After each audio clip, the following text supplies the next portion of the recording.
Que la paix et la grâce de notre Seigneur Jésus-Christ soient avec chacun ce matin. Nous sommes heureux d'être là, d'être encore avec vous et de savoir que de l'autre côté, vous êtes connectés. Ce micro, je suis votre serviteur, le pasteur Yves Route. Et voilà, je vais nous donner le texte de la méditation de ce matin. Nous allons méditer tout le psaume 32. Tout le psaume 32 et voilà juste le temps pour nous de prendre connaissance de ce texte. Chacun à la maison, nous allons prendre cette mélodie et nous revenons juste après. À tout à l'heure.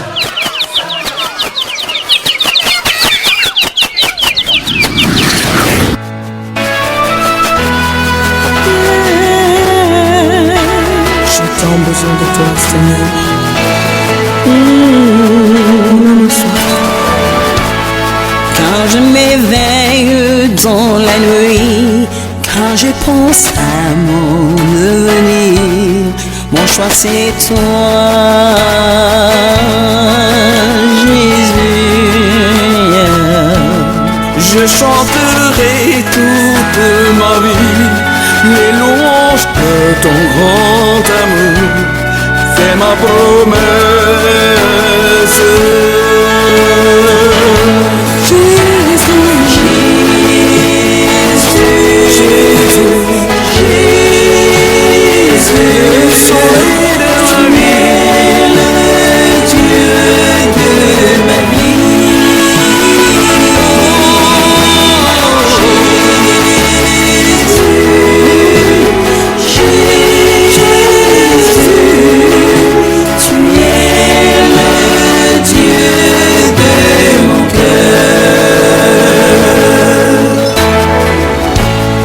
Je te recherche comme un trésor, t'abandonner c'est pure folie, mon choix c'est toi,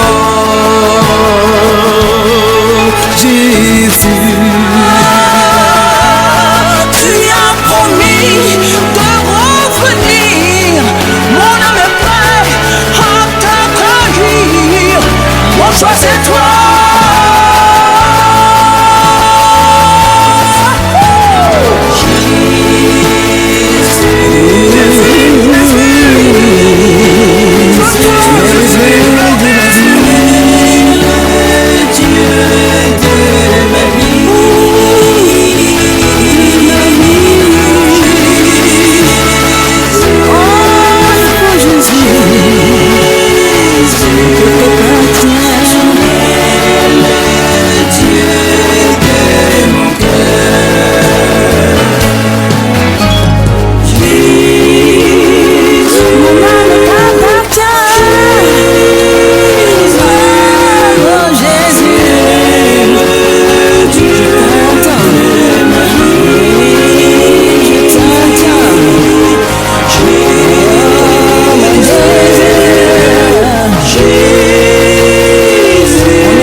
Jésus, tu es le Dieu de ma vie, tu es le Dieu de mon être.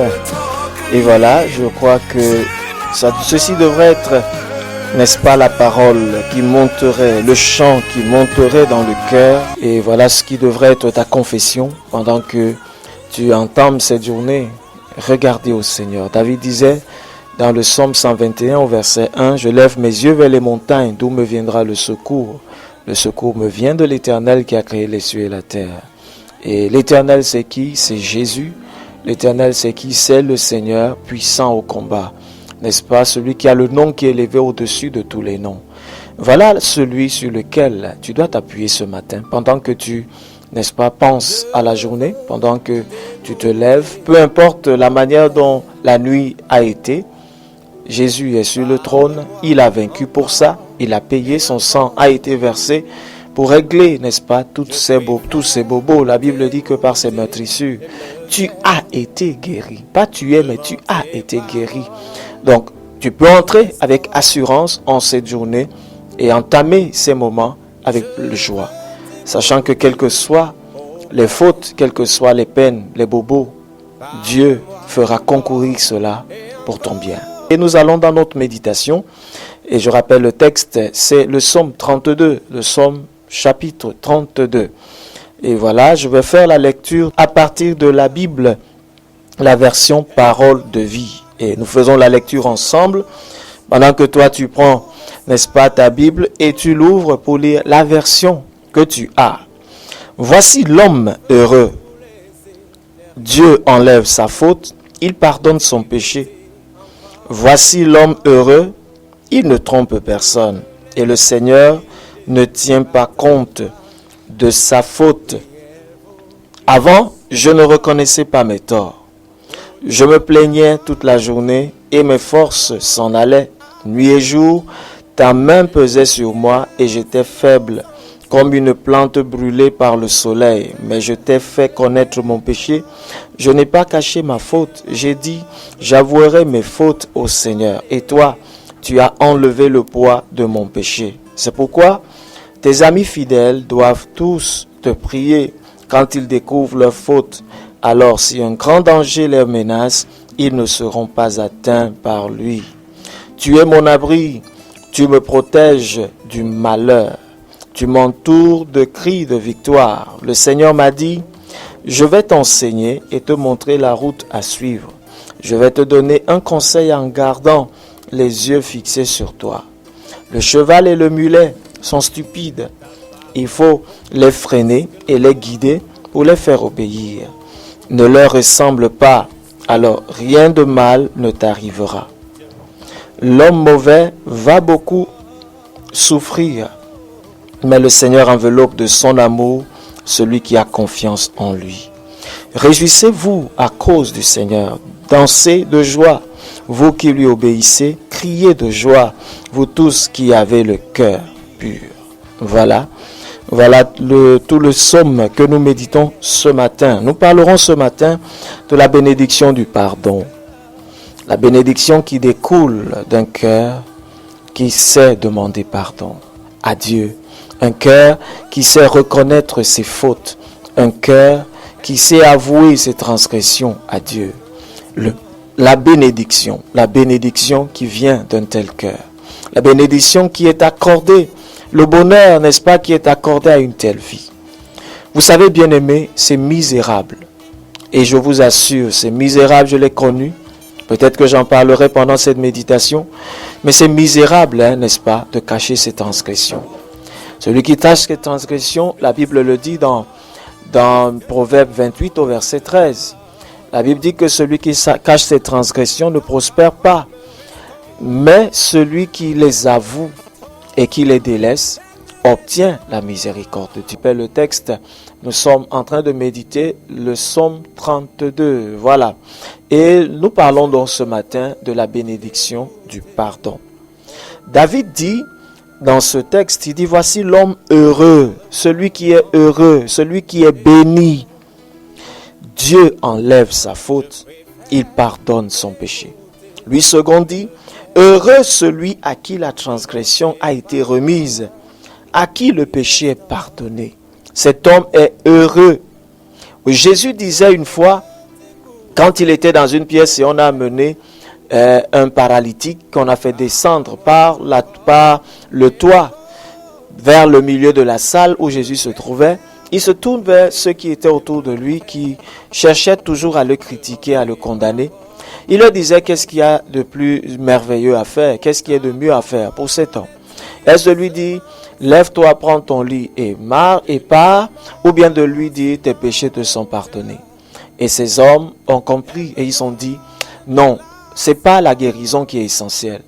Ce n'est pas la nourriture qui est essentielle. Ce n'est pas la délivrance qui est essentielle, mais c'est le pardon des péchés. Est-ce que tu as réalisé cela ce matin? Est-ce que tu as compris que le pardon des péchés est la chose la plus grande qui soit? Est-ce que tu as compris cela? Parce que si tu réalises cela, bien-aimé, tu ne cacheras plus tes péchés. Tu ne t'entêteras plus dans tes péchés, mais tu les avoueras à Dieu.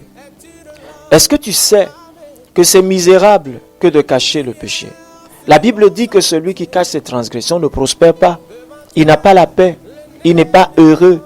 Il n'est pas dans la joie. Il ne connaît pas le bonheur. Il connaît tristesse sur tristesse. David le dit ici. Voici l'homme heureux. Il ne trompe personne et le Seigneur ne fait pas compter, ne tient pas compte de sa faute. En fait, celui qui demande pardon, quand il demande pardon, le Seigneur dit qu'il ne tient pas compte de sa faute. Mais essentiellement, je voudrais revenir ici au verset 3 où la Bible dit, avant, je ne reconnaissais pas mes torts. Je me plaignais toute la journée et mes forces s'en allaient. Nuit et jour, ta main pesait sur moi et j'étais faible comme une plante brûlée par le soleil. Est-ce que c'est ta vie? Toujours en train de te plaindre des autres, toujours en train de te plaindre de la vie, toujours en train de te plaindre de Dieu qui ne pense pas à toi, qui ne te donne pas, et entre-temps tu es malade, entre-temps tu es amer, entre-temps, n'est-ce pas, tu es triste, entre-temps tu ne dors pas parce que pas du péché t'envahit, n'est-ce pas? Par exemple, ça dit qu'il y en a qui ont la culpabilité, n'est-ce pas, de l'impudicité. Tu as commis un péché et voilà, tu caches ce péché parce que tu dis que si je l'avoue, on va se moquer de moi. On va me rejeter. Les gens ne croiront pas, les gens seront déçus. Oui, mais plus tu le gardes, plus tu le caches, plus tu souffres. Pourquoi est-ce que tu souffres? Parce que le péché, quand tu es un enfant de Dieu, le péché détruit la communion entre Dieu et toi. Tu es un enfant de Dieu, c'est vrai, mais le péché vient casser la communion entre Dieu et toi. Écoutez, la relation qui doit exister entre Dieu et ses enfants est une relation d'amour. Le péché vient tacher l'amour. Le péché vient souiller cette relation. Le péché, n'est-ce pas, vient détruire la relation d'amour qu'il y a entre un enfant de Dieu, un chrétien, n'est-ce pas, et Dieu. Et voilà le problème du péché en réalité. Et c'est important, bien aimé, de confesser ses péchés. Je vous raconte un peu cette histoire que j'ai vécue. J'étais, il y a beaucoup d'années de cela, à l'université. Et voilà qu'on faisait des contrôles continus. Et voilà qu'on a eu un devoir. On a eu un devoir en salle de travaux pratiques. Et on nous donne un devoir. L'enseignant nous donne un devoir, il sort. Entre-temps, tout le monde triche, les gens, et personne vraiment ne maîtrisait le devoir. Donc, et moi-même, j'étais là et je savais dans la salle qu'il ne fallait pas le faire. Plusieurs dans la salle savaient que j'étais chrétien. Et je me suis tourné vers eux, je leur ai dit non, je suis chrétien, n'est-ce pas? Et je me suis retrouvé en train de... Enfin, je leur ai rappelé puisqu'on causait, mais ce que je leur disais que non, ce que je suis en train de faire n'est pas bien. Parce que je prenais, moi-même je trichais aussi. Hein, il faut le dire, il faut dire ces choses également.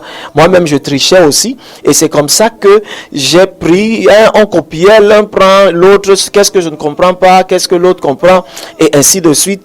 Et pendant que je le faisais, j'étais triste au fond de moi. Je savais que ce que je faisais n'était pas bien du tout. Et j'étais triste. Mon cœur était triste au fond de moi. Quand je suis sorti de là, j'ai donné ma feuille. J'étais triste. Et je le disais, c'était même pas une tristesse que je cachais, mais je disais aux gens qui étaient autour de moi, j'ai fait ce qu'il ne faut pas faire. Mais je l'ai fait quand même. Et je l'ai fait quand même.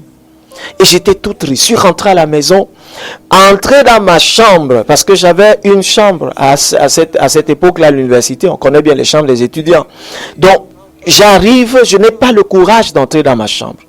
Je m'assois, j'étais dans une mini-cité, je m'assois dehors, les autres me regardent, me disent, mais pourquoi tu restes comme ça? Va bien dans ta chambre, puisque je parlais de l'évangile, je prêchais l'évangile aux autres qui étaient dans la même mini-cité que moi.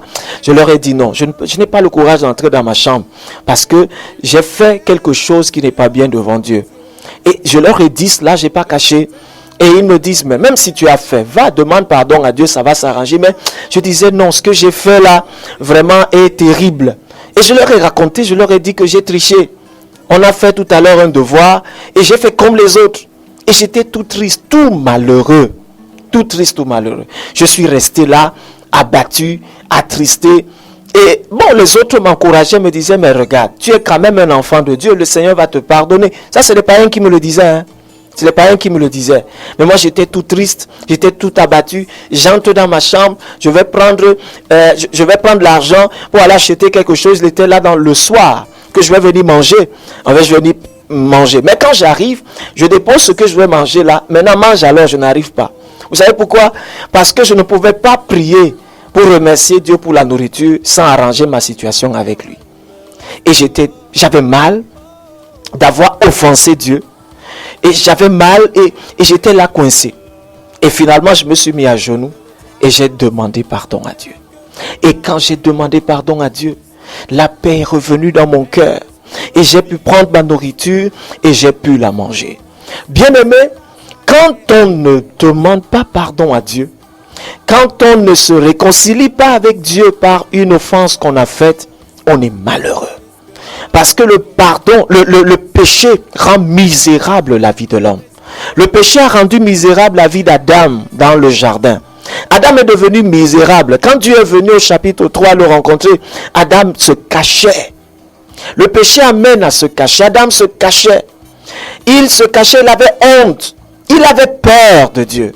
Vous voyez, le péché avait fait que j'ai eu peur de Dieu.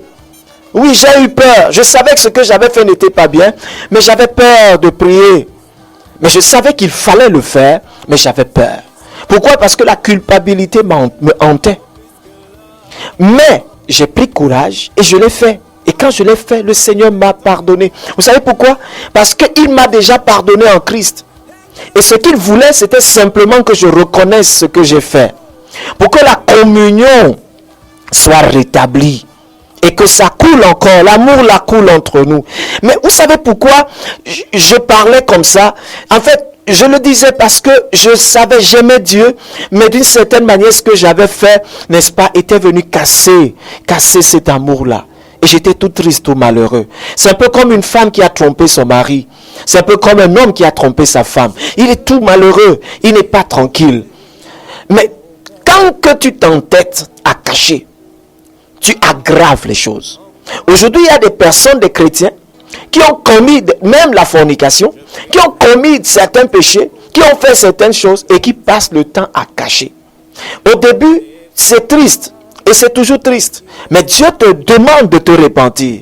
Mais quand tu caches, plus à un moment donné, cette voix de Dieu là même devient si lointaine que tu t'habitues à vivre de cette manière. Tu es malheureux, tu es misérable, mais tu t'entêtes dans ce genre de situation.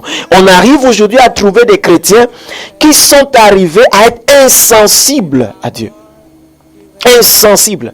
Quand quelqu'un te fait du mal et il n'éprouve aucune tristesse, mon ami, celui-là est dangereux. Parfois même il est plus dangereux que le diable. Parce que le diable au moins ne peut pas jusqu'à un niveau faire du mal aux autres. Mais il y en a qui te feront du mal et te font du mal et ils sont à l'aise. Ils sont tranquilles dans ce qu'ils font. Parfois je me demande, c'est-à-dire quelqu'un commet l'impudicité, il justifie l'impudicité qu'il a faite et il est à l'aise dans cette impudicité. Il y a deux choses. Soit il n'a jamais connu le Seigneur, soit c'est quelqu'un qui a décidé simplement de ruiner sa vie. Et il y a des personnes comme ça. Regardez par exemple, dans 2 Corinthiens 7, au verset 10 et 11, la Bible nous parle de la tristesse. La tristesse, elle nous parle de deux types de tristesse, n'est-ce pas? Premièrement, il dit en effet, la tristesse selon Dieu produit une repentance à salut dont on ne se repent jamais. Parce que la tristesse vient de ce que tu as réalisé. Tu as pris conscience de l'ampleur, de la laideur de ce que tu as fait. Tu as reconnu ta responsabilité dans le péché que tu as commis. Tu as vu jusqu'où tu as blessé Dieu. Et la vraie repentance vient à partir de là. Et quand tu reconnais comme ça, tu confesses. Mon ami, tu ne vas pas confesser deux fois. Parce que quand tu l'auras fait, le Seigneur va restaurer ton cœur. Et il continue. Il dit, tandis que la tristesse du monde produit quoi? La mort. La tristesse selon le monde, en fait, amène les hommes à s'éloigner de Dieu, à s'entêter, amène les hommes dans l'amertume, amène les hommes à s'écarter. C'est un peu cela. Quelqu'un qui n'a pas connu le Seigneur, ou quelqu'un qui est un religieux, ou quelqu'un qui a le cœur endurci, quand même il pêche, parfois il est triste, mais il continue dans ce qu'il fait. Et surtout quand tu as péché, tu t'entêtes, finalement, le péché, en fait, la tristesse qui est en toi t'amène à te cacher et t'amène, n'est-ce pas, à t'endurcir. Tu commences à en vouloir à tout le monde. Tu en veux à Dieu, n'est-ce pas? Tu en veux au monde. Tu en veux aux réalités de la vie. Et ça, c'est la tristesse selon le monde. Mais la tristesse qui vient d'un cœur, qui est sincère avec Dieu, un cœur qui a été touché une fois avec Dieu, un cœur qui a réalisé l'ampleur de son péché, ça l'amène à la repentance. L'apôtre continue au verset 11, il dit, et voici, cette même tristesse, selon Dieu, quel empressement n'a-t-elle pas produit en vous? Elle produit un empressement, un zèle, une passion, le désir rapide de se réconcilier. C'est-à-dire que quand quelqu'un vraiment, on reconnaît les vrais enfants de Dieu comme ça. C'est-à-dire que quand quelqu'un est un vrai enfant de Dieu, il ne garde pas son péché. Aïe. C'est-à-dire qu'il ne cache pas, il ne tourne pas autour du pot. C'est-à-dire qu'il veut vite être en paix. Il ne dormira pas avec cette situation. Même s'il dort pas, il passe une nuit vraiment invivable. Une nuit, comme on dit, noire, une nuit noire. S'il y a des nuits noires, parce qu'il y en a quand même. La Bible parle des profondes ténèbres, n'est-ce pas? Donc, il y en a comme ça. Et même cette nuit, il y en a qui suivent cette méditation et qui ont passé une nuit vraiment misérable. Le Seigneur veut que tu te décharges, que tu ne caches pas, que tu ne tournes pas autour du pot. Sinon, ta vie ira de misère en misère. La misère d'Adam a commencé quand il a désobéi à Dieu. Et elle a continué et elle a été communiquée à l'humanité tout entière. La misère d'Adam. La misère d'Adam a produit chez Caïn le meurtre. Elle a continué à produire autant de choses. Le péché, bien aimé, quand il n'est pas confessé, produit la mort dans la vie des hommes. Bien aimé, c'est pour ça que ce matin, tu dois, n'est-ce pas, t'empresser de le confesser à Dieu. De le confesser à Dieu pour que tu prospères, pour que tu obtiennes la paix, pour que tu obtiennes la joie du Seigneur. Ensuite, elle produit ça, mais elle produit quoi? La justification. Parce que la Bible nous dit que Christ, mourant à la croix, est mort pour les péchés des hommes. Maintenant, quand tu donnes ta vie à Jésus, le sang de Jésus qui a coulé, n'est-ce pas, te purifie de tes péchés, des péchés que tu as commis avant la conversion. Maintenant, quand cela se passe, la Bible dit que devant Dieu, tu es justifié, tu es déclaré non coupable. Tu es déclaré juste, donc non coupable parce que quelqu'un a payé pour toi. Mais maintenant, quand tu es donc enfant de Dieu, et il t'arrive encore de tomber dans certaines situations, qu'est-ce que la Bible dit? Dans 1 Jean 1 au verset 9, la Bible demande que tu confesses tes péchés. La Bible dit, si tu confesses tes péchés, lui le Seigneur est fidèle et juste pour te les pardonner et te purifier de toute iniquité. Confesser ses péchés, c'est quoi? C'est reconnaître sa responsabilité dans ce qu'on a fait, c'est tout. La Bible dit que si tu reconnais ta responsabilité dans ce que tu as fait, lui le Seigneur, qui a déjà payé pour cette dette-là, pour ce péché-là sur la croix, va te pardonner de toute iniquité, est fidèle d'abord. La Bible dit bien, il est d'abord fidèle et il est juste. Ça veut dire qu'il n'est pas faux.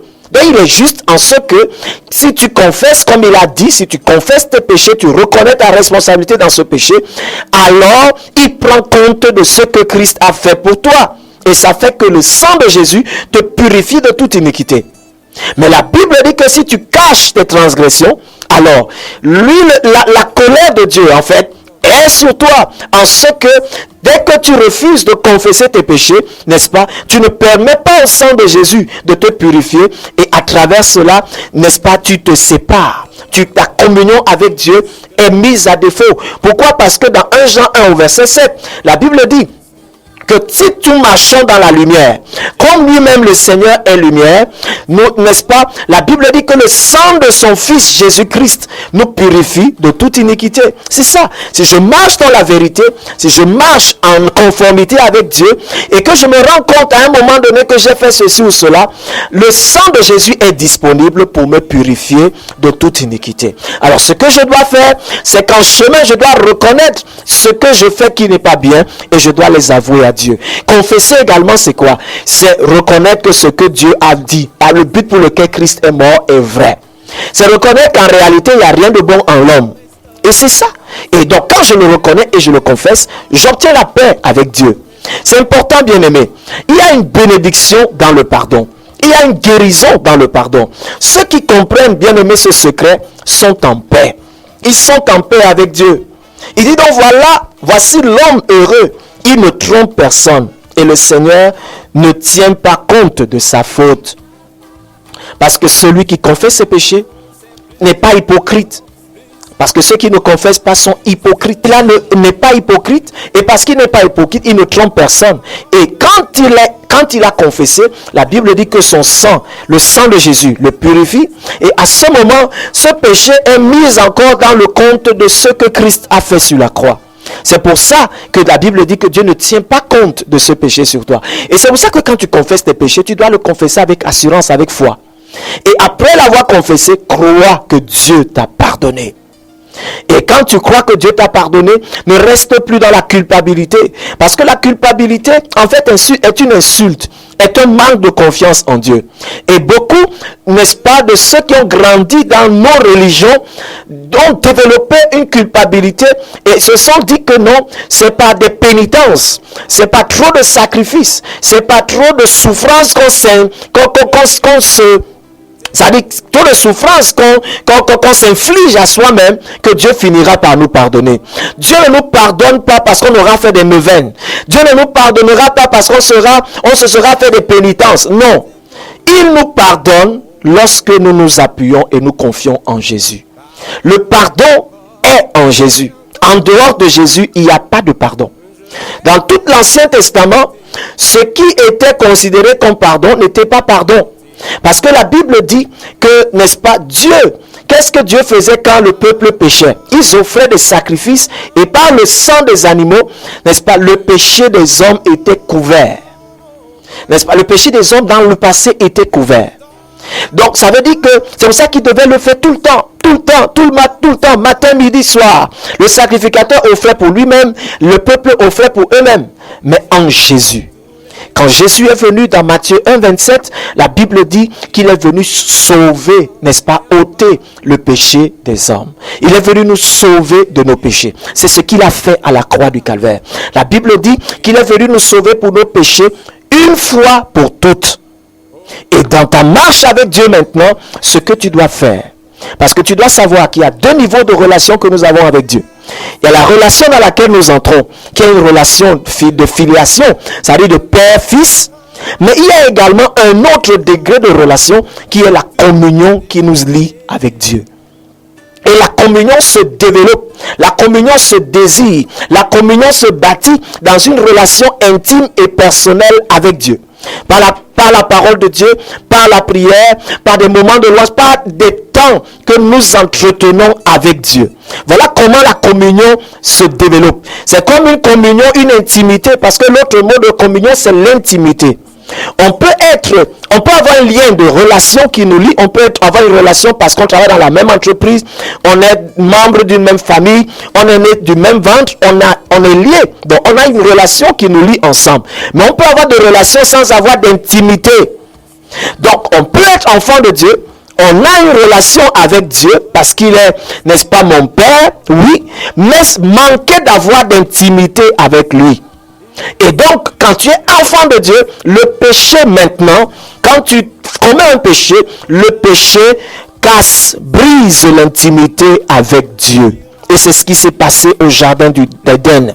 Ça casse l'intimité avec Dieu. Et pour que cette intimité soit restaurée, tu as besoin de confesser tes péchés. Mais si tu n'as pas connu le Seigneur, tu dois savoir que déjà, tu manques les 2 degrés de relation. Parce que tous les hommes ne sont pas enfants de Dieu. Tous les hommes sont d'abord des créatures de Dieu. Et la Bible dit que l'homme a péché. Nous avons tous péché dans Romains 3, 23. Tous ont péché et sont privés de la gloire de Dieu. Donc l'homme est spirituellement mort en ce qu'il est séparé de Dieu. La mort opère dans sa vie. Alors, si tu veux entrer déjà le premier degré de relation avec Dieu, tu as besoin du pardon de Dieu. Vous voyez que dans les 2 degrés, il y a toujours le pardon qui intervient. Pourquoi il intervient? Parce que l'homme est susceptible à faire des fautes. Et c'est Dieu seul qui nous guérit et qui peut nous transformer par rapport à cela. Donc la première des choses, c'est que quand tu reçois Jésus dans ta vie, il te pardonne, Dieu te purifie, n'est-ce pas, de tous les péchés que tu auras commis avant, n'est-ce pas, jusqu'au moment de ta conversion, jusqu'au moment où tu ouvres ton cœur à Jésus. Ces péchés sont pardonnés. Maintenant, ton nom est écrit dans le livre de vie, l'ancien livre qui était ouvert et dans lequel était écrit toutes ta mauvaise vie est effacée par le sang de Jésus. C'est ce que Colossiens 2, 14 nous dit. L'acte dont les ordonnances te condamnaient et qui subsistait contre toi, Jésus l'a effacé en le clouant sur la croix. Voilà ce qu'il fait. Donc il efface, il ouvre notre registre. Et maintenant cet registre est en Christ. Ta vie là est maintenant en Christ. Pendant ton parcours maintenant, dans ta marche avec Dieu, s'il t'arrive de faire une chose ou une autre qui n'est pas de Dieu, la Bible dit que ce que tu dois faire, c'est reconnaître ta responsabilité dans ce que tu as fait, confesser cela, afin de continuer dans l'intimité avec lui et que le sang de Jésus te purifie, n'est-ce pas? Parce qu'il est fidèle, il a promis cela, il le fera toujours, n'est-ce pas? Il le fera toujours. Quelqu'un disait, est-ce que Dieu peut pardonner, n'est-ce pas, ce genre de péché? Tu suis ce matin, tu dis, mais est-ce que Dieu vraiment peut pardonner ce que j'ai fait? Écoute, même si tu as tué un être humain, Dieu te pardonnera. Même si tu as fait ce qu'on ne peut pas faire, Dieu te pardonnera. Et il peut te pardonner aujourd'hui. Même si tu as trompé ton épouse ou ton époux, Dieu te pardonnera.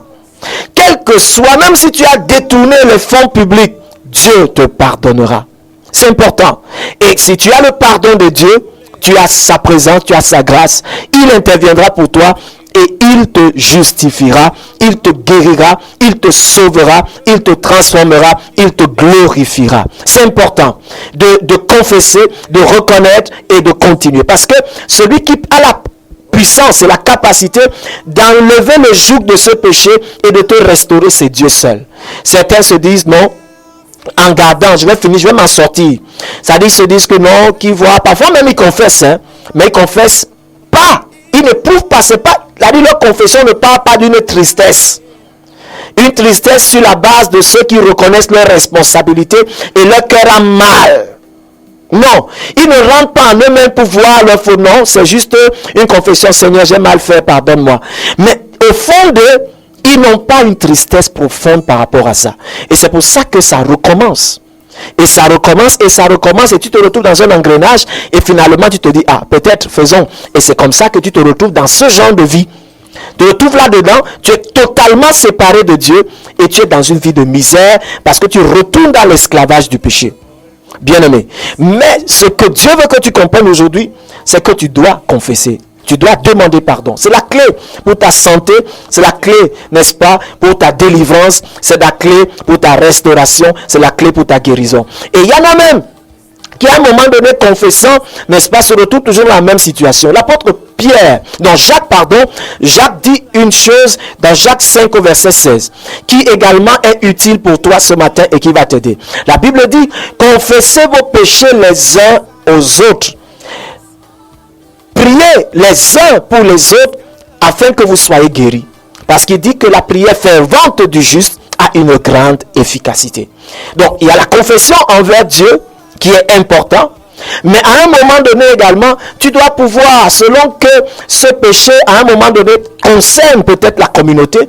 Parfois, concerne quelqu'un, tu as fait quelque chose, tu as offensé quelqu'un, il faut aller vers lui et lui dire ce que tu as fait. Ça va davantage asseoir la guérison en toi.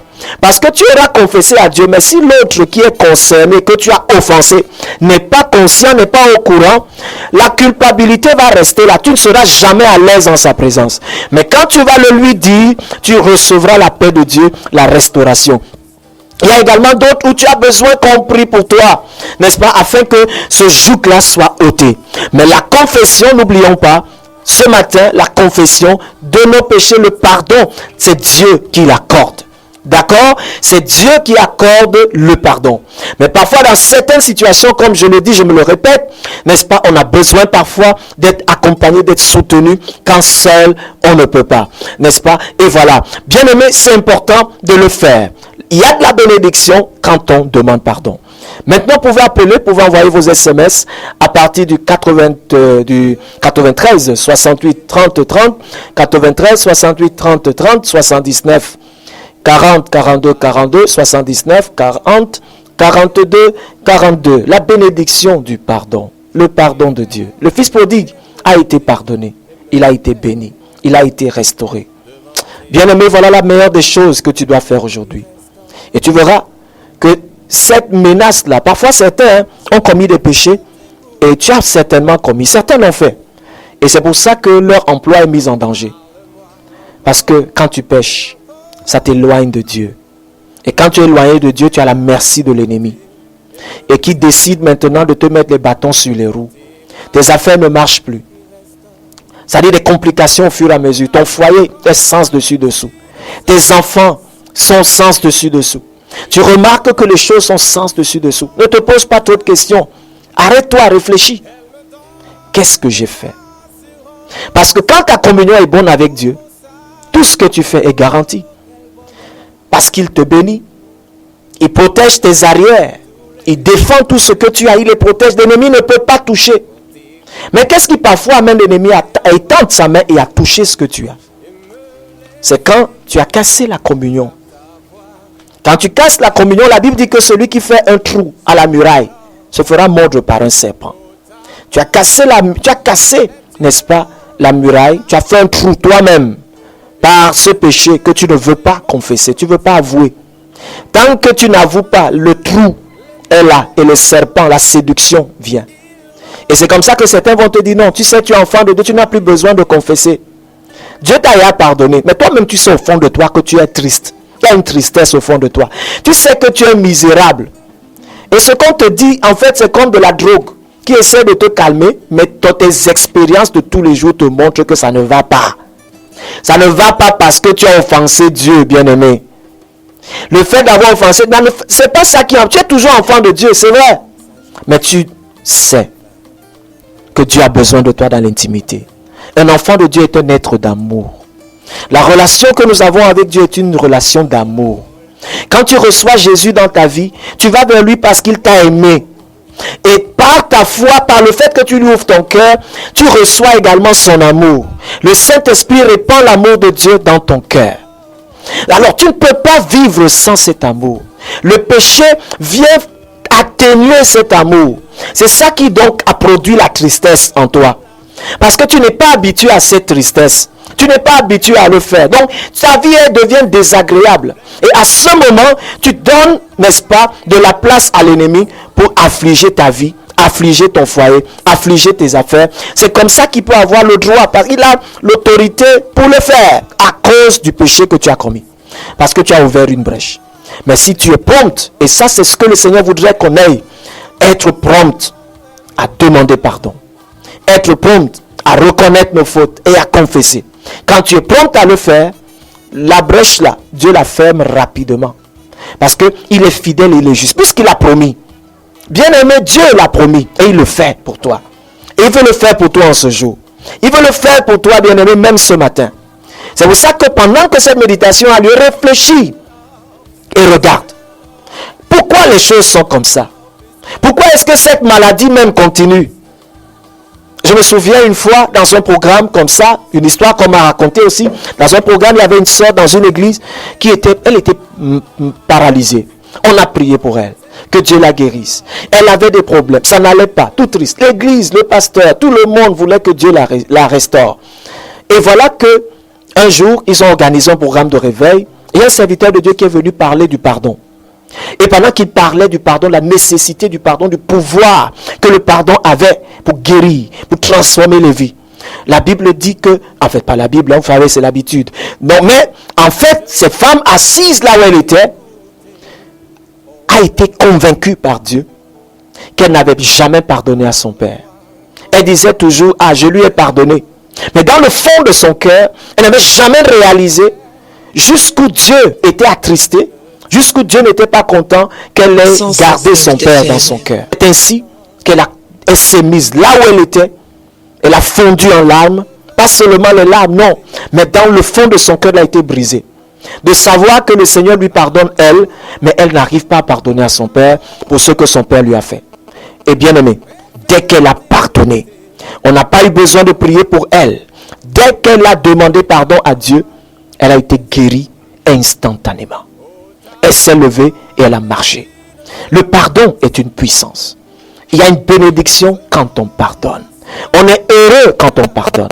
Celui qui refuse de pardonner est prisonnier. Il est esclave de celui qui garde dans le cœur. Celui qui cache ses transgressions ne prospère pas. Bien-aimé, la prospérité, c'est l'avancement dans tes choses. C'est comme ça. Parce que quand tu es un enfant de Dieu, Dieu s'occupe, c'est lui qui te bénit. La bénédiction dans Proverbe 10, 22, la Bible dit que c'est la bénédiction de l'Éternel qui enrichit. Et elle ne s'accompagne d'aucun chagrin. Mais quand tu fais donc des choses, tu travailles, tu as un poste, tu fais des affaires et autres, et tu vis dans le péché, ou tu fais des choses qui ne se plaisent pas à Dieu, et tu les gardes, tu les caches, tu ouvres la brèche, n'est-ce pas, dans ta vie au chagrin. Le chagrin, la tristesse, n'est-ce pas, les maux, les maladies, les échecs, la confusion, parce que l'une des choses qui est très très présente, c'est la confusion, l'oppression dans ta vie, les cauchemars dans la nuit. Beaucoup de choses viennent quand on ne veut pas pardonner. Pourtant, c'est facile de pardonner. Quelqu'un va me dire, mais c'est pas facile. Oui, c'est facile. Parce que quelqu'un a déjà payé pour ça. Quelqu'un va... Avec l'une des autres choses également qui bloquent dans le pardon, c'est la peur de subir les conséquences. Écoutez, il y aura toujours des conséquences. Quand on fait ce qui est bien, on a des conséquences. Quand on fait ce qui est mauvais, il y a des conséquences. Mais l'avantage, c'est que quand on reconnaît sa faute, Dieu, même quand il y aura des conséquences, nous délivrera, nous fortifiera au milieu de ces conséquences-là. Les conséquences sont graves, plus graves encore, quand on ne reconnaît pas sa faute. Quand on ne reconnaît pas sa faute, tu peux aller en prison à cause des conséquences de tes actes. Quand on ne reconnaît pas sa faute, tu peux même perdre ton mariage à cause de ça. Mais quand tu avoues et tu décides d'abandonner, Dieu touchera le cœur de tes ennemis. C'est ce que Dieu fait. Il dit dans Proverbe 16 au verset 7 que lorsque l'Éternel approuve les voies d'un homme, il dispose favorablement à son égard, même ses ennemis.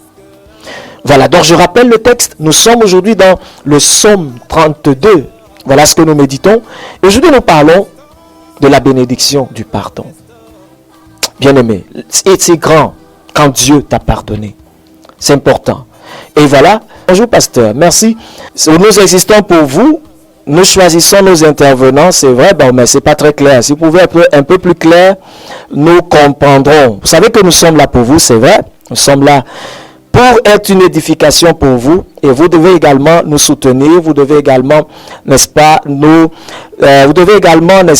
aider, non seulement en priant, mais par exemple, en nous faisant connaître vos doléances le plus clairement possible. Vous savez, si vous n'êtes pas clair, comment saurons-nous quel est le message? Dans 1 Corinthiens 14, la Bible dit que si le son de la trompette n'est pas clair, comment est-ce que les habitants de la ville sauront percevoir le message qui est annoncé?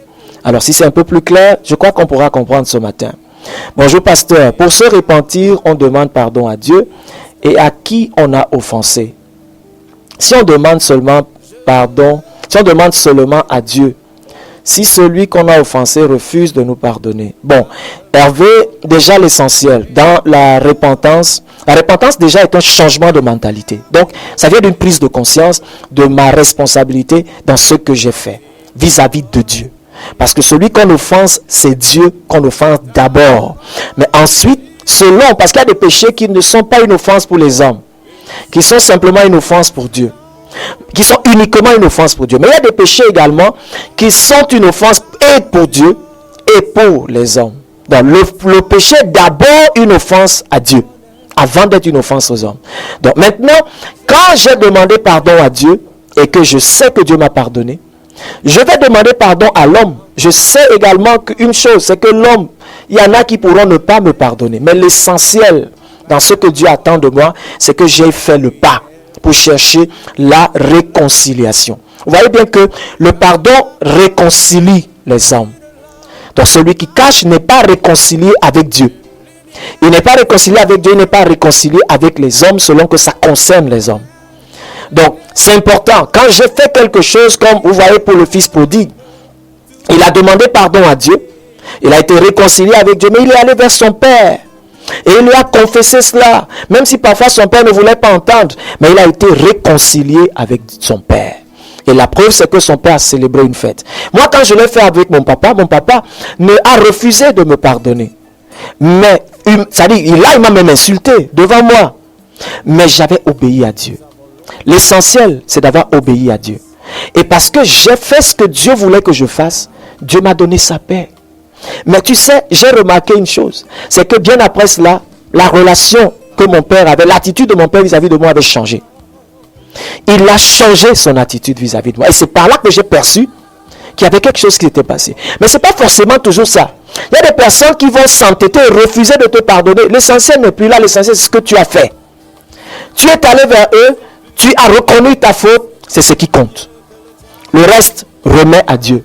Parce que c'est Dieu qui changera le cœur de l'homme et qui disposera ce cœur à ton égard. C'est tout ce qui compte.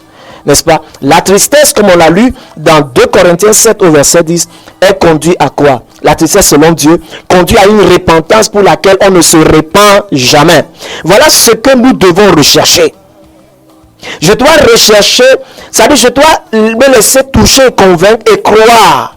Et voir la situation que je vis comme Dieu la voit. Et me repentir une fois pour toutes. Et quand je l'ai fait, Dieu me pardonne et Dieu me transforme. La transformation. Il me guérit, n'est-ce pas? Il me donne l'empressement, il me justifie. Et on disait que la repentance selon Dieu produit une indignation. Je suis indigné. Je sens ma misère. Quand j'ai offensé Dieu. Ça dit, tu es misérable. C'est ça, quelle indignation. Quelle crainte. Ça produit en toi une crainte de Dieu. Comme je vous ai raconté pour moi. Je ne voulais pas aller dans sa présence. Parce que je sentais ce que j'avais fait. Mais je savais aussi que c'était incontournable pour moi. Si je voulais garder cette relation. Parce que quand j'ai regardé à Dieu et je regardais à la vie sans Dieu, j'ai dit non, vaudrait mieux aller vers lui pour que je sois châtié, puni. Oui, c'est vrai, mais il va me pardonner et je sais qu'il sera avec moi. C'est ce que David aussi a compris quand il a fait le dénombrement. Il a compris, non, vaudrait mieux tomber entre les mains de Dieu. Quelle que soit la situation, même quand Nathan est venu lui parler quand il a commis l'adultère, il a dit, vaudrait mieux tomber entre les mains de Dieu que de tomber entre les mains des hommes. Parce qu'il sait que les hommes sont méchants. Mais Dieu me pardonnera. C'est pour ça qu'il faut reconnaître et confesser. Quand tu reconnais, tu confesses, tu ne tombes pas entre les jugements des hommes. Mais quand tu caches ton péché, tu tombes entre les mains du diable et entre les mains des hommes. C'est pour ça que ta vie devient infernale. Mais quand tu reconnais ton péché, tu tombes entre les mains de Dieu et Dieu te pardonnera. Ça dit que les conséquences seront là pour un temps. Mais Dieu va te donner la paix. Il va te restaurer. Et tu tireras les leçons. Parce que les conséquences sont là aussi. Pour que tu puisses tirer les leçons de tes actes. Et que tu ne te reviennes plus dans la même situation. C'est aussi pour ça. C'est pour ça qu'il faut avoir le courage de reconnaître sa responsabilité. Et Dieu te guérira. Et produit quoi? Un désir ardent. Un zèle. N'est-ce pas? Et il te transforme. Voilà ce que Dieu fait. Bonjour pasteur. Y a-t-il un péché impardonnable? Que Dieu te bénisse. En fait, la Bible dit qu'il y a un péché impardonnable et celui-là, c'est le blasphème contre le Saint-Esprit. Et le blasphème contre le Saint-Esprit est beaucoup plus, n'est-ce pas, quand on lit le contexte de là où c'est mentionné, ça concerne beaucoup plus les non-croyants. En fait, c'est le fait de douter de l'action du Saint-Esprit.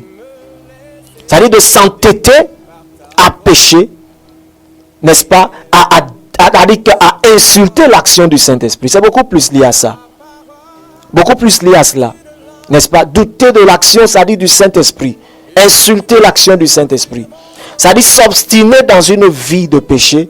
N'est-ce pas? Dans une vie de désordre. Et comment est-ce qu'on sait qu'on a commis un péché impardonnable? Comment est-ce qu'on le sait? Quand vous l'avez fait, vous n'avez plus le désir de Dieu. Ça dit que l'image de Dieu est loin pour vous. Vous êtes envahi par une méchanceté, par une haine pour Dieu et autant de choses. Aucune sensibilité à revenir vers Dieu. Mais celui-là, qui a l'Esprit de Dieu en lui et qui a commis une faute, n'est-ce pas, sent dans son cœur l'amour de Dieu. Au fond de lui, il sait que Dieu est bon, mais il sait qu'il a offensé Dieu. En fait, ce qui le fait problème, c'est surtout la culpabilité. Donc il se sent coupable par rapport à ce qu'il a fait. Il voudrait bien changer, mais il manque de force. Et c'est là où l'ennemi donc prend les chrétiens dans le piège. C'est qu'il te dit, mais est-ce que Dieu peut vraiment te pardonner? Si tu parles, tu dis ça à ton conjoint ou à ton pasteur, on va se moquer de toi, on va prêcher dessus. Il te donne toutes sortes d'alibis et toutes sortes de raisons pour que tu restes bloqué, fermé dans ton péché.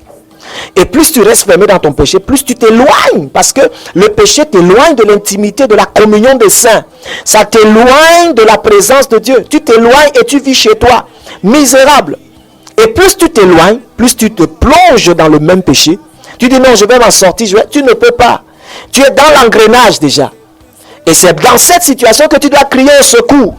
Parfois, quand tu ne peux pas, tu cries à Dieu, mais crie aux hommes aussi au secours. Parce que la Bible dit, comme j'ai dit tout à l'heure dans Jacques 5 au verset 16, celui qui confesse ses transgressions, n'est-ce pas? Celui qui il dit confessez vos péchés les uns aux autres. Et priez les uns pour les autres afin que vous soyez guéris. Tu es dans une communauté, tu vis dans la misère du péché. Tu caches pourquoi? Tu as essayé de confesser toi-même, mais tu te rends compte que ton cœur est dur vis-à-vis de ça. Mais crie au secours. Crie au secours. Cherche quelqu'un qui peut comprendre. C'est vrai qu'aujourd'hui, on a au milieu de nous, même des pasteurs, même des enfants de Dieu vraiment très insensibles. Nous sommes devenus tellement égoïstes. Nous sommes devenus des personnes qui jubilons de la chute des autres. On n'a jamais vu une armée qui abandonne ses blessés au champ de guerre. Mais c'est comme ça que nous sommes. Quand quelqu'un a commis quelque chose de terrible, on l'abandonne au champ de guerre. On l'abandonne, on le délaisse. Il est rejeté. Et on le laisse à la merci de l'ennemi pour que l'ennemi vienne l'achever. Quelle armée de Dieu bien-aimé. Nous sommes l'église du Dieu vivant. Et l'église du Dieu vivant doit se soutenir. Quand quelqu'un a commis, la Bible dit, c'est Jésus qui disait cela à Pierre. Pierre demande à Jésus, si quelqu'un a péché contre moi, combien de fois dois-je lui pardonner? Le Seigneur dit quoi? Que si quelqu'un a péché contre toi, et chaque fois il revient te demander pardon, il dit, pardonne-lui toujours. Pierre dit, mais jusqu'à 77 fois 7 fois, il dit pardonne toutes les fois. Si tu es capable de compter les offenses, tu pardonnes chaque fois. Comment est-ce que quelqu'un peut reconnaître son péché? Il vient, il confesse ça. Et on le chasse. Comment est-ce que c'est possible? Jésus n'a pas chassé Judas. Jésus a tout fait et a gardé Judas. Mais Judas est tombé a été perdu à cause, n'est-ce pas, de son propre péché. Oui, il a continué jusqu'à ce que Satan est entré en lui et ça a été tout jusqu'à sa fin. Bien-aimé, avoue ton péché. Bonjour pasteur, je bénis le Seigneur pour cette méditation qui me permet de comprendre mes culpabilités. Car je me sens très mal quand je fais ce qui n'est pas juste devant Jésus. Au point où prier me dépasse. Après, que faire? Chanceline. Mais c'est ce que j'ai dit, Chanceline. N'est-ce pas? Ce que tu dois faire, c'est prier. Demander pardon à Dieu. Avoue ces choses à Dieu. Ne dis pas à Dieu, j'ai péché en pensée, j'ai péché en action, j'ai péché par omission. Non.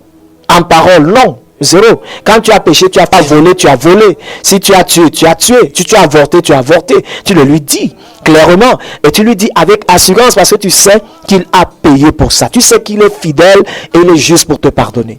Maintenant, si quand tu l'as fait et te rends compte que ça continue à peser, maintenant va avec quelqu'un qui pourra te soutenir dans la prière et priera avec toi pour que tu sois guéri de cette situation. Mais ne te cramponne pas seul, sinon tu souffriras longtemps. Bonjour pasteur, merci pour la méditation de ce matin, car cela m'a fortifié beaucoup. Priez pour moi, car je suis persécuté par les ennemis. Quand je me couche pour dormir, des choses rongent le matelas. Bonjour, je crois que c'est la suite du message d'hier. Bonjour pasteur, merci pour la parole que tu nous enseignes. J'ai 27 ans, je suis vierge. J'ai toujours attendu que Dieu me donne un mari. Mais il m'arrive de... je comprends pas. Il m'arrive de volage, je comprends pas. Et quand je regarde, c'est bien rongé. Et je ne vois rien. Amélie, les couches de nuit, que faire? S'il vous plaît, quand vous envoyez les messages, soyez un peu plus clair. Parce qu'il faut qu'on le lise. Si on ne comprend pas, on ne pourra pas vous aider. Il faut vraiment être clair. Il faut envoyer des SMS qu'on peut lire, s'il vous plaît. Même si vous devez les abréger, qu'ils soient quand même lisibles. Donc, en fait, quand il y a... Déjà, j'ai dit à Amélie depuis hier qu'il faut essayer de voir de ce côté. Maintenant, le fait d'être vierge et d'attendre d'avoir 27 ans et d'être vierge, c'est bien. Il y a des personnes qui sont vierges même jusqu'à 34 ans, jusqu'à plus. Donc, c'est bien. Maintenant, c'est Dieu qui donne un mari. N'est-ce pas? Il donne un mari. Et il te donne. L'essentiel pour toi, Amélie, c'est de te préparer au mariage. Parce que le mari, quand il viendra, il faudra qu'il apprécie quand même la femme qu'il va prendre. Donc, il ne faut pas que tu attendes simplement un mari. Vous savez, aujourd'hui, nos sœurs attendent le mari simplement en s'embellissant, en s'assurant d'être belle extérieurement. Mais quand il vient, il t'observe. Il ne voudrait pas avoir peut-être une femme qui ne s'est pas préparée. ou une femme, ça dit, il regarde à ta vie, à ta foi, à ta consécration à Dieu. Parce que le mariage est un projet. Il voudrait avoir une aide qui va l'aider à accomplir la destinée que Dieu a pour lui. Donc il ne prend pas simplement une femme qui va lui accoucher les enfants, qui va lui préparer à manger, n'est-ce pas, et avec qui il aura un statut social élevé. Ça c'est bien, oui, mais ça n'aide pas au salut.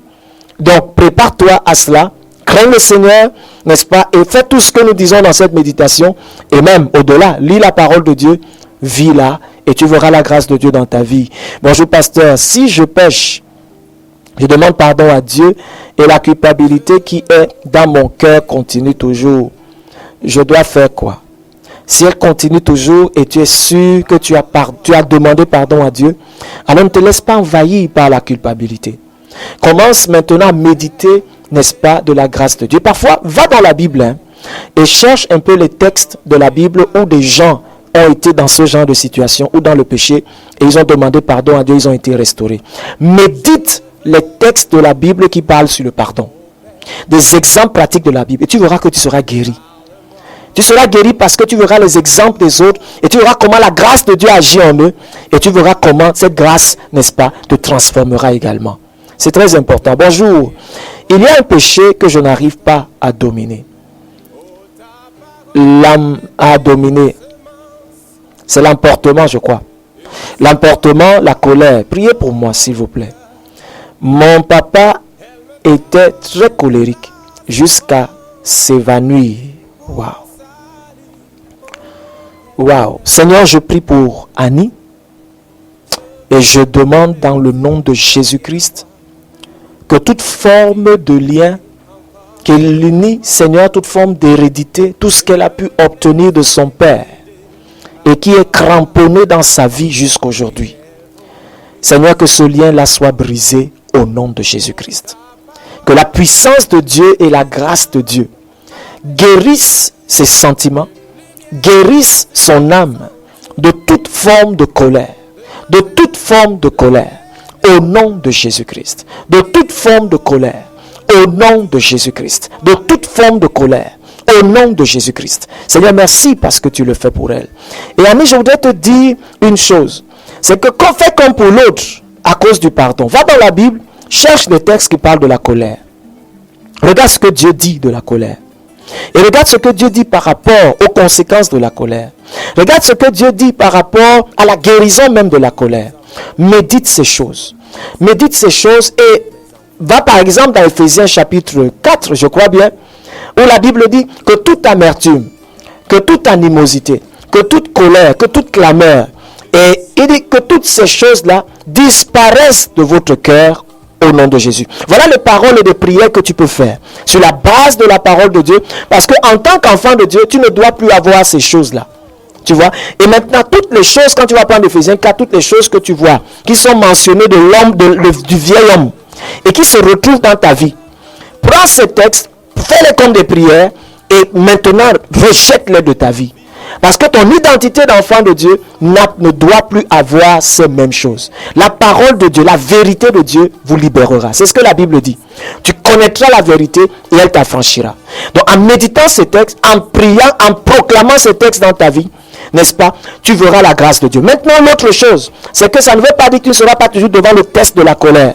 Mais chaque fois que tu seras dans le test de la colère, pendant que tu pries, pendant que tu médites ces choses, pendant que tu les confesses, quand une situation de colère arrive, ferme ta bouche. Quand tu fermes ta bouche, tu refuses de ne pas réagir. Ton cœur va bouillir, mais il ne réagira plus. Et c'est ainsi, n'est-ce pas, que le Seigneur te visitera. Ça prendra un certain temps, mais le Seigneur visitera et tu verras que tu seras libéré de la colère. C'est ainsi, mais il faut ta participation volontaire. Bonjour pasteur, merci pour tes prières et conseils de chaque matin. C'est Rosine de Grand Moulin. Donc c'est Rosine de Grand Moulin. Bonjour pasteur, que faire lorsqu'on a les couches de nuit? Que Dieu vous bénisse. En fait, quand il y a eu des couches de nuit, tu te lèves le matin, tu demandes pardon à Dieu par rapport à tout ce qui s'est passé et tu demandes que le sang de Jésus te purifie, n'est-ce pas? Et tu détruis toutes les conséquences de ces couches de nuit dans ta vie. Mais maintenant, comment empêcher d'avoir les couches de nuit? Je crois que c'est surtout ça qui est essentiel. On empêche d'avoir les couches de nuit déjà en veillant sur sa vie. tu veilles sur ta vie, les choses que tu regardes, les compagnies que tu gardes, n'est-ce pas, les fréquentations. Les mauvaises compagnies vont influencer ta vie. C'est-à-dire quand tu passes ton temps à regarder les séries, tu passes ton temps à regarder des choses qui entretiennent un genre de vie, qui nourrissent mal ton esprit. Les musiques mondaines, ça nourrit mal ton esprit. Parce que quand tu dors, ton âme est affectée, c'est ton âme et ton esprit qui sont éveillés. Maintenant, si la parole de Dieu n'est pas abondante, si ce sont des images, là, les musiques du monde, des choses du monde qui t'envahissent, mais c'est normal que tu aies des couches de nuit. C'est normal puisque ce sont ces choses qui vont dominer en toi. Même si au fond de toi, dans la nuit, tu marmonnes une petite prière. Qu'est-ce qui est plus dans ton esprit et ton âme? C'est la mondanité. Et tu vas vivre ces choses-là. Donc, décide-toi de te discipliner dans les choses que tu regardes, dans les choses que tu écoutes, dans les relations que tu as. Et ensuite, maintenant, décide-toi, en fait, lis beaucoup la parole de Dieu. En journée, dans la nuit, et ainsi de suite. Lis la parole de Dieu, et quand tu pries, aie l'habitude de remettre ton âme au Seigneur. Aie l'habitude de remettre ton esprit à Dieu, n'est-ce pas? Et que demande à Dieu de rendre éveillé ton esprit, n'est-ce pas? Pour que ton esprit rejette tout ce qui n'est pas de Dieu. Et tu verras que la grâce de Dieu t'aidera. Et le Seigneur t'aidera. Bonjour pasteur, quand quelqu'un me promet quelque chose, dès qu'il arrive auprès de moi, il change d'avis. C'est Gladys de Douala. Bon, Gladys de Douala, tu dois savoir que si tu es enfant de Dieu, tu es favorisé. Quand des choses arrivent comme ça, demande à Dieu. Seigneur, pourquoi ça arrive? Je crois que Dieu est mieux placé que quiconque pour te le dire. La raison qui permet que ça arrive dans ta vie, n'est-ce pas, n'est pas pareil à ce qui peut permettre que ça arrive dans la vie de quelqu'un d'autre. Donc, ce n'est pas forcément les démons, ce n'est pas forcément ces choses, non. Demande à Dieu. Si c'est quelque chose d'anormal, le Seigneur va te le révéler. Et maintenant, quand Dieu te l'a révélé, maintenant tu détruis ces choses, tu te sépares de ces choses et tu te consacres davantage, tu consacres ta vie à Dieu. Mais sache une chose, c'est que l'une des choses qui empêche à l'ennemi de te toucher et d'arracher tes biens et tes bénédictions, c'est quand tu te gardes toi-même du péché, du mal, des choses que Dieu n'approuve pas. C'est ainsi que la faveur de Dieu sera sur toi. C'est ainsi que la bénédiction de Dieu sera sur toi. Dieu, personne ne déviera tes bénédictions et tes promesses. La bénédiction et la grâce de Dieu te visitera, elle te transformera, elle agira dans ta vie. Donc voilà un peu ce que je peux te dire, n'est-ce pas, à toi Gladys. Voilà, donc nous sortons comme ça de cette méditation ce matin. Nous sortons de cette méditation ce matin et nous voulons remercier le Seigneur pour sa fidélité. Nous voulons le bénir davantage, lui qui a été merveilleux avec nous. N'oublions pas la bénédiction du pardon. Décide de pardonner ce matin. Et tu verras beaucoup de choses se déclencher dans ta vie. N'est-ce pas? Gladys, peut-être, ça peut être ton cas, fais-le. Alors, pour cet auditeur qui a parlé de cette situation, n'est-ce pas, d'intervenant, alors, sois plus clair, et je crois que nous comprendrons et nous en parlerons davantage. Si vous avez des remarques, appelez, réagissez, un peu plus clair, ne parlez pas en parabole, ça nous permet donc d'être au courant et de voir. Vous savez, nous travaillons ensemble, nous sommes là pour vous servir, pour vous satisfaire. Alors, permettez-nous de le faire merveilleusement. Et à ce micro, j'étais le pasteur Yves Pout. Vous voulez m'appeler pour des conseils, un besoin d'encadrement, de prière ou peut-être des questions? Alors, faites le 94 91 98 04 94 91 98 04. Que Dieu vous bénisse et bye bye. Parle-moi encore et encore. Je préfère t'écouter et me taire devant tes paroles qui restaurent. Oh, ta parole